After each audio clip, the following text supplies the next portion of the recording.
अच्छा भाई, हम क्या बात कर रहे थे? हम ये बात कर रहे थे कि भाई तुम्हारे पास एसआई क्वांटिटीज़ क्या होती हैं? एसआई का फुल फॉर्म क्या होता है कि भाई सिस्टम इंटरनेशनल। ठीक है, वो क्वांटिटीज़ जो नेचुरली यूज़ की जाती हैं, ठीक है, इंटरनेशनली यूज़ की जाती हैं। ठीक है, जो क्वांटिटी जैसे अब लेंथ को हम लोग यूनिट में मेजर करते हैं, भाई लेंथ हमारे पास मेजर होती है मीटर के अंदर। ठीक है, लेंथ किसके अंदर मेजर होती है? भाई मीटर के अंदर लेंथ मेजर होती है हमारे पास, और सेंटीमीटर के अंदर मेजर होती है। लेकिन हम ज़्यादातर किसके अंदर मेजर कर होते हैं? भाई मीटर के अंदर मेजर कर होते हैं। कुछ लोग तो हमारे पास फुट के अंदर भी मेजर करते हैं कि भाई ये इतनी फुट जगह है, इसके ऊपर ये बनाना है। ठीक है, तो इंटरनेशनल तो हमारे पास कौन सी, तो हमारे पास जो है वो जो यूनिट जो है वो तुम्हारे पास यूज़ होते हैं, उसको हम लोग सिस्टम इंटरनेशनल कहते हैं। ठीक है। अच्छा भाई, जो बेसिक यूनिट्स होते हैं बेसिकली जो हमारे पास वर्ल्ड के अंदर यूज़ किए जाते हैं। अच्छा, अब ऐसा ही क्वांटिटीज़ जो होती हैं, ठीक है, अब मैं तुम्हें एग्जांपल दे रहा था कि भाई अगर मैं दूध की दुकान पे जाता हूँ, ठीक है, दूध की दुकान वाले को बोलता हूँ कि भाई भाई मुझे जो है ना वो 1 kg दूध दे दो। ठीक है, 1 किलो दूध दे दो मुझे। ठीक है, मैं उसके बाद जाके बोलता हूँ कि भाई मुझे 1 किलो दूध दे दो। अब वो मुझे क्या बोलेगा? ठीक है, अगर पढ़ा लिखा होगा, ठीक है, वो क्या बोलेगा? भाई किलो नहीं होता, लीटर होता है, 1 लीटर। क्योंकि वाटर को या फिर कोई भी लिक्विड चीज़ को हमेशा किसके अंदर मेजर किया जाता है? लीटर के अंदर मेजर किया जाता है, बिकॉज इट इज़ वॉल्यूम। ऐसा ही है। जी। तो ये सिस्टम क्वांटिटी है। मुझे एक दफ़ा मेरे साथ एक वाक़या ये हुआ भी है कि दुकानदार के पास गया, मैंने उसको बोला 1 किलो दूध दे दो। लेकिन जब उसने मुझे बोला कि भाई किलो में नहीं मेजर किया जाता दूध, दूध तो लीटर में मेजर किया जाता है।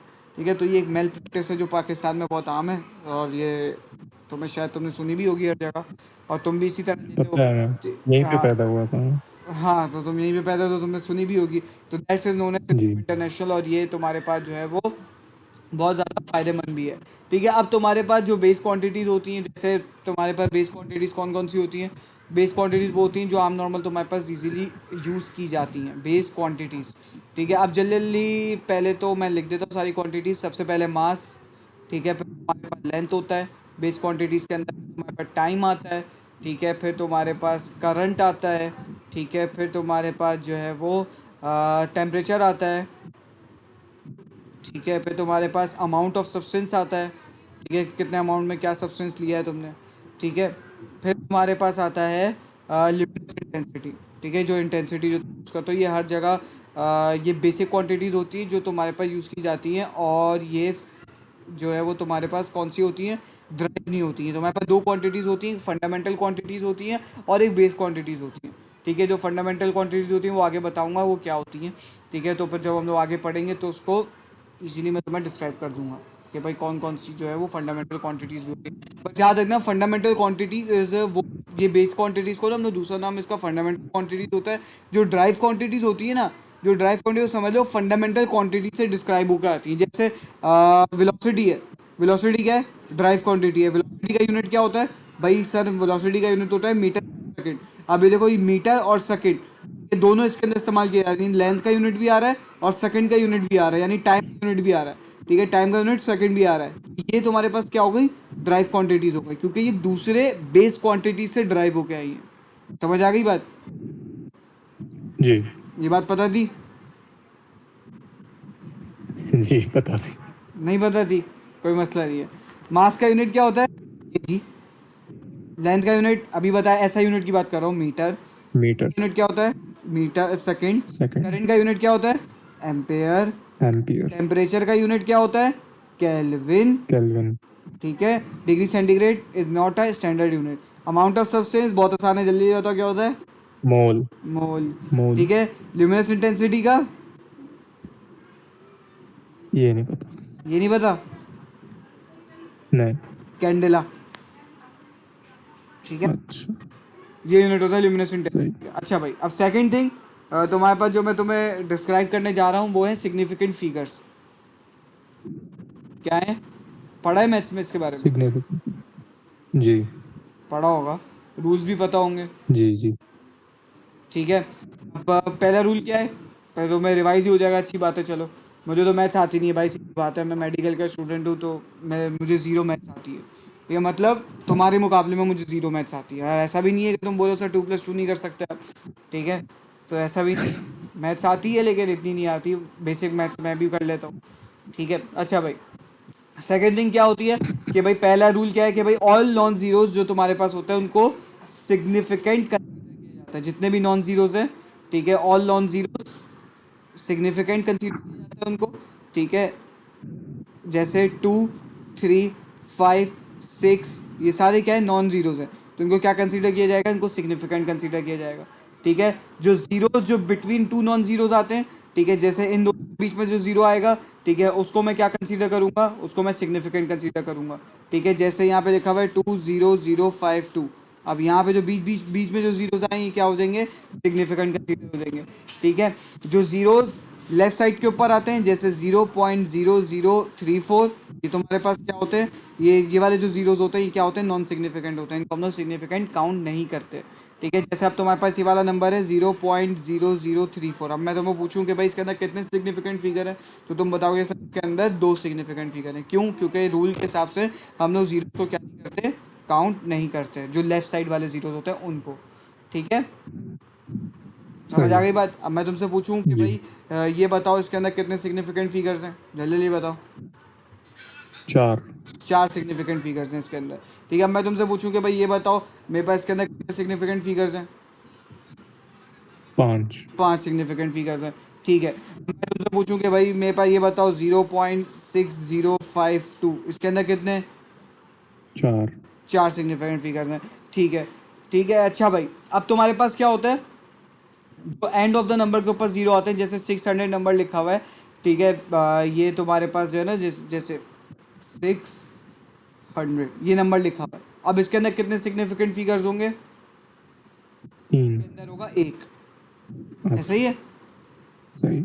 1 सिग्निफिकेंट फिगर होगा। अब जैसे नंबर लिखा हुआ है मेरे पास भाई 6.00, इसके अंदर कितने सिग्निफिकेंट नंबर होंगे, इसके अंदर तुम बोलोगे 3। सर इसके अंदर 3 होंगे, सही। हाँ। सही है, जी। समझ आ गई बात। जी। अच्छा भाई अब मैं तुमसे बोलूं कि भाई, अच्छा भाई सारी हो गए, सारे रूल्स बता दिए ना, तकरीबन सभी हो गए, ऐसा ही है और कुछ रहता है, बताओ तुम मैथ्स के स्टूडेंट हो, अम, नहीं, और कुछ नहीं रहता। और कुछ नहीं रहता ना, बस सारे हो गए, ठीक है। तो ये सिग्निफिकेंट फिगर्स के क्या था, बेसिक रूल था। अब इस तरीके से कोई भी तुम्हारे पास सवाल आ जाता है ये एमसीक्यूज में, ठीक है, या फिर पूछ भी लेते 5 नंबर का हमारे उसमें तो सवाल आता था ये कि भाई ये बताओ इसके अंदर कितने कितने सिग्निफिकेंट फिगर्स है, तो एक हमारे पास जो सवाल था वो इजीली निकल जाता था इसमें से, ऐसा ही है, जी। ठीक है। अच्छा भाई सेकंड थिंग ये है कि तुम्हारे पास अब मैं तुम्हें पढ़ाने जा रहा हूँ क्या, प्रीफिक्सेस, प्रीफिक्सेस क्या होते हैं पता है, प्रीफिक्स अफिक्स। इंग्लिश की बात नहीं कर रहा मैं,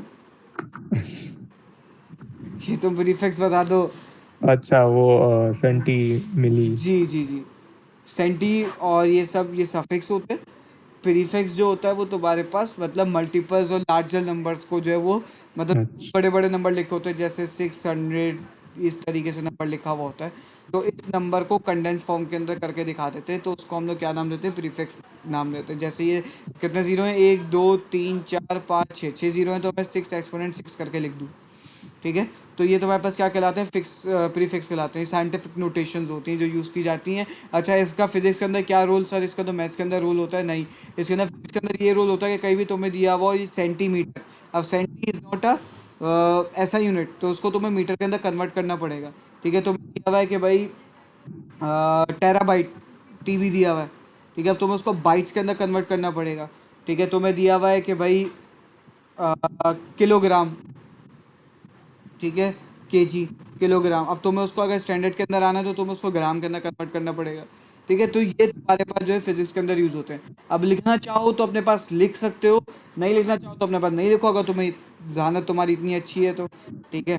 सबसे पहला जो प्रीफिक्स है वो है टेरा, वो है गीगा, दूसरा, फिर है तुम्हारे पास मेगा, फिर है तुम्हारे पास किलो, लिखना चाह रहे हो तो लिख लो, अभी भी वक्त है तुम्हारे पास। फिर है तुम्हारे पास डेसी, वैसे मैं यूट्यूब के ऊपर डाल दूंगा ये, तो वहाँ से भी देख सकते हो। फिर है डेसी, फिर है सेंटी, फिर है मिली, फिर है माइक्रो, फिर है नैनो, फिर है पीको। सुन मेरी आवाज़, जी। ठीक है। डेरा गीगा मेगा किलो, ठीक है। अच्छा भाई टेरा जो है वो बड़ा होता है, तो इसलिए जो इसका साथ जो लगता है मतलब एक्सपोनेंट 12, कहीं भी एक्सपोनेंट 12 लगा हो तो समझ लेना वो टेराबाइट की बात हो रही है। और इसको कन्वर्ट करने के लिए हम क्या करते हैं, टेरा को कन्वर्ट करने के लिए हम मल्टीप्लाई बाय एक्सपोनेंट 12 कर देते हैं तो वो टेरास में कन्वर्ट हो जाता है। ठीक है, या फिर डिवाइड भी कर सकते हैं। ठीक है, अगर छोटा है बड़े यूनिट के ऊपर डिपेंड करता है वो। ठीक है, गीगा एक्सपोनेंट 9। ठीक है, मेगा एक्सपोनेंट 6, किलो एक्सपोनेंट 3। ठीक है, ये हो गए सारे बड़े यूनिट्स। ठीक है, अब तुम्हारे पास जो डेसी है वो है क्या, एक्सपोनेंट -1। ठीक है, centi exponent -2, milli exponent -3, macro exponent -6 and nano exponent -9 और पिको एक्सपोनेंट -12। समझ आ गई बात। जो डेसी है, जी डेसी के साथ तुम्हारा जो यूनिट लिखा होता है वो ज़्यादातर टी डी लिखा हुआ होता है, सेंटी के साथ सी, मिली के साथ एम, माइक्रो के साथ याद रखना म्यू लिखा हुआ होता है इस तरीके से। ठीक है, नैनो के साथ एन लिखा हुआ होता है, पीको के साथ सिंपल क्या लिखा होता है, पी लिखा हुआ होता है। ठीक है, तो अक्सर जहाँ पे भी अक्सर जब हम न्यूमेरिकल सॉल्व करते हैं तो उसके अंदर इस तरीके की तुम्हारे पास कन्वर्जन आती है, लाजमी आती है। ठीक है, जैसे आप फर्ज करो मैं तुम्हें एक सवाल लेता हूँ कि भाई सवाल करके दिखाओ मुझे कि कैलकुलेट, मैं तुम्हें सवाल दे रहा हूँ भाई, calculate the number of micrograms in 1.0 milligram. अब मैं तुम्हारे पास ये सवाल दिया कि भाई इसको मिलीग्राम को 1.0 मिलीग्राम को माइक्रोग्राम्स के अंदर कन्वर्ट करके दिखाओ। अभी तुम्हारे पास क्वेश्चन आया। ठीक है, अब मिली से तुम्हें माइक्रो के अंदर जाना है। मिली क्या है, माइक्रो के मुकाबले में क्या है, बड़ा है। ठीक है, माइक्रो क्या है, छोटा यूनिट है। माइक्रो छोटा है तो हम क्या करेंगे, मल्टीप्लाई कर देंगे। ठीक है, अब तुम्हें पता है मिली किसके बराबर होता है, एक्सपोनेंट -3 के। तो सबसे पहले यहाँ पे लिख दोगे कि भाई 1 एक्सपोनेंट -3, ये तुम्हारे पास मिलीग्राम। इसका मतलब क्या है कि मिलीग्राम है। अब तुम्हें इसको माइक्रोग्राम्स के अंदर कन्वर्ट करना है तो तुम क्या करोगे, इसको मल्टीप्लाई कर दोगे किससे, माइक्रो से। एक्सपोनेंट -6 से इसको मल्टीप्लाई कर दोगे, यानी 1.0 को तुम मल्टीप्लाई कर दोगे, सॉरी 1.0 एक्सपोनेंट 3 को तुम मल्टीप्लाई कर दोगे 1.0 एक्सपोनेंट -6 से, एक्सपोनेंट -6 इससे मल्टीप्लाई हो जाएगा ये। ठीक है, जब मल्टीप्लाई हो जाएगा तो आंसर क्या आएगा तुम्हारे पास, बताओ बताओ। सॉरी, मल्टीप्लाई नहीं करोगे, डिवाइड करोगे तुम। क्यों, क्योंकि तुम जो है वो मिली से माइक्रो के अंदर जा रहे हो, तुम बड़े से छोटे यूनिट के अंदर जा रहे हो। ठीक है, मिली माइक्रो के मुकाबले में बड़ा है तो यहाँ पे क्या होगा, डिवाइड होगा। सॉरी माय बैड, तो यहाँ पे क्या होगा, डिवाइड होगा। जब डिवाइड होगा तो 1 से 1 हो गया कैंसिल। ठीक है, यहाँ पे तुम्हारे पास बचा -6 तो आंसर क्या है तुम्हारे पास, 1.0 एक्सपोनेंट -3। ये तुम्हारे पास कन्वर्ट हो गया। 3 ये बात, एक सेकंड मिलीग्राम है, सही है मिलीग्राम से तुम माइक्रोग्राम के अंदर जा रहे हो। जब मिली से माइक्रो के अंदर जाओगे तो क्या करोगे, डिवाइड करोगे। ठीक है, क्योंकि जब तुम बड़े से, क्योंकि मिली बड़ा यूनिट है ना, हमेशा अपने पास ये बात याद रखना, अपने पास लिख भी लो ये बात, कि जब भी तुम बड़े से छोटे यूनिट के अंदर जाते हो, when you goes from big to smallest unit, you always divide.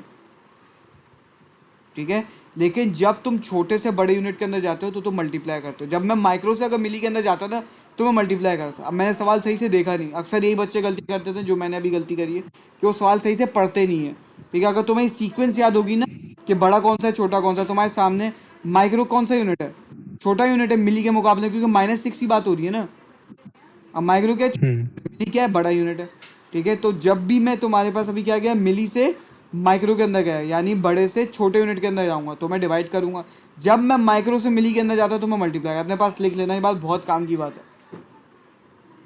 अच्छा ये समझ आ गई। मैंने कैलकुलेट किया तो ये +3 आ रहा है हाँ ना, पॉजिटिव हो एक्सपोनेंट। जाएगा, सॉरी माइनस माइनस से कट जाएगा ना, प्लस हो जाएगा। और 1 के अलावा कुछ और हुआ तो कुछ 1 के फर्क अलावा होता है कुछ या और हुआ नहीं? तो वो डिवाइड हो जाएगा। जैसे अब देखो, अब मैं लिखता हूँ इधर 2 एक्सपोनेंट -3 डिवाइडेड बाय 4 एक्सपोनेंट -6, ये लिख देता हूँ मैं।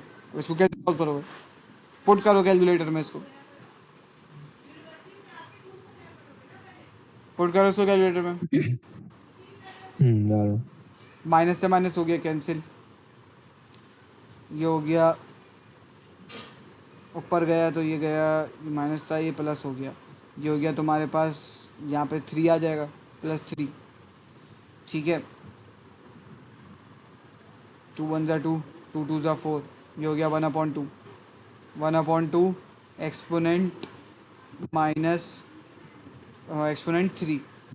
ठीक है, अब जब तुम इसको डिवाइड से इधर मल्टीप्लाई के अंदर लेके आओगे, यानी 1 ख़त्म करोगे, तो या तो तुम 1/2 कर लो, कि भाई अगर मैं 1/2 करता हूँ तो मेरे पास क्या आंसर आता है, 1/2 मेरे पास आंसर आता है तकरीबन 0.5। तो 0.5 ये हो गया 0.5 एक्सपोनेंट 3, ये आंसर आ रहा होगा तुम्हारे पास, जी। है ना। या। तो इस तरीके से जो है वो हम कन्वर्ट करते हैं, समझ आ गई बात। अब इसको तुम बोल लो कि सर मेरे पास यहाँ पे फर्ज करो मैं लिख दूँ, सर यहाँ पे मैंने लिख दिया माइक्रो, ये माइक्रोग्राम है, अब मुझे यहाँ पे मिली के अंदर जाना है, तो मैं क्या करूँगा, अब क्या करोगे, अब मल्टीप्लाई करो। ठीक है, कि तुम्हारे पास सही। माइक्रो कितना होता है, तुम्हें पता है कि भाई माइक्रो होता है मेरे पास एक्सपोनेंट -6। ठीक है, तो एक्सपोनेंट -6, तो मैं इसको मल्टीप्लाई करूँगा किससे, एक्सपोनेंट -3 से। अब जब ये मल्टीप्लाई करूँगा तो क्या होगा, 1.0 एक्सपोनेंट -9 प्लस हो जाएगा। ठीक है, सही। तो इस तरीके से कन्वर्ट करते हैं, समझ आ गई मेरी बात। जी। तो ये कन्वर्जन कहलाती है, और ये तुम्हें याद रखनी है, और ये सबकी याद रखनी है, क्योंकि ये जो है ना, अभी तो ये बहुत छोटी छोटी लग रही है, लेकिन जब ये न्यूमेरिकल्स के अंदर आती है ना, फिर ये फंस जाती है यार, याद रखना मेरी बात। ओके। ठीक है, तो इसको अपने जो है ना दिमाग के अंदर इसको बिठा लो बस। ठीक है, अब दूसरी बात क्या करने वाला था मैं, ड्राइव यूनिट्स की ऑलरेडी तो मैं बता चुका हूँ, लेकिन फिर तो मैं एक्सप्लेन कर देता हूँ कि ड्राइव यूनिट्स क्या होते हैं। ठीक है, व्हाट आर ड्राइव यूनिट, जो तुम्हारे पास फंडामेंटल यूनिट्स या बेस यूनिट्स से ड्राइव होके आए हैं। ठीक है, जैसे मैं बात करता हूँ कि भाई फ्रीक्वेंसी की मैं बात करता हूँ, अब फ्रीक्वेंसी का जो यूनिट होता है वो तुम्हें पता है हर्ट्ज है, हर्ट्ज है, लेकिन जो फ्रीक्वेंसी का ड्राइव यूनिट होता है ना, वो तुम्हारे पास कहलाता है सेकंड इनवर्स। मतलब जो सेकंड इनवर्स होता है उसको मैं हर्ट्ज कहता हूँ, ये फ्रीक्वेंसी का यूनिट है, बेसिक यूनिट है ये, कि इसको सेकंड इनवर्स कहा जाता है, लेकिन जो इसका जो ऐसा यूनिट होता है वो हर्ट्ज कहलाता है। वेलोसिटी, वेलोसिटी का जो यूनिट होता है वो तुम्हारे पास क्या कहलाता है, अभी मैं तुम्हें बताया था कि भाई मीटर पर सेकंड कहलाता है। अब ये देखो इसके अंदर ही सेकंड और मीटर से ड्राइव हो क्या है, यानी लेंथ और टाइम से ड्राइव हुआ है। ठीक है, एक्सेलरेशन का यूनिट अगर मैं तुम्हें बोलता हूँ कि भाई इसका यूनिट क्या है, मेरा सर भाई इसका यूनिट आ रहा है मीटर पर सेकंड स्क्वायर, मीटर पर सेकंड स्क्वायर, यानी कि तुम्हारे पास ये सेकंड से ड्राइव हुआ है, यानी टाइम से ड्राइव हुआ है, और तुम्हारे पास लेंथ से ड्राइव हुआ है। ठीक है, फोर्स की बात करता हूँ तो फोर्स का यूनिट क्या होता है, ये सब भाई न्यूटन होता है। ठीक है, अब न्यूटन किसका यूनिट है, भाई तुम बोलोगे भाई कौन कौन सी चीज़ें मिलकर तुम्हारे पास न्यूटन बनाती हैं, तो तुम्हारे पास जब हम लोग kg.ms इन्वर्स कर देते हैं, तो तुम्हारे पास जो है ये क्या कहलाता है, पूरा न्यूटन कहलाता है। इसको हम लोग kg.ms इन्वर्स को हम लोग क्या बोलते हैं, न्यूटन बोलते हैं, याद रखना मेरी बात। ठीक है, उसके बाद तुम बोलोगे भाई सर एनर्जी का क्या यूनिट है, तो भाई एनर्जी का यूनिट क्या है, जूल है। ठीक है, अब जूल तुम्हारे पास क्या किसका यूनिट कहलाता है, जूल तुम्हारे पास कहलाता है kg.m², और तुम्हारे पास जो है वो डिवाइडेड बाय सेकंड इनवर्स। ठीक है, सेकंड स्क्वायर, सही। ये तुम्हारे पास जो है वो जूल का यूनिट कहलाता है। ठीक है, इसको जूल कहते हैं एनर्जी को। अच्छा, ये सेकंड इन्वर्स नहीं था, ये प्लस में आ जाएगा ना। जब इसको ऐसे रखोगे ना नॉर्मल मल्टीप्लाई में, तो फिर -1 आ जाएगा, लेकिन जब इसको डिवाइड कर दोगे तो ये माइनस की साइन हट जाएगी। कहाँ से, किसमें?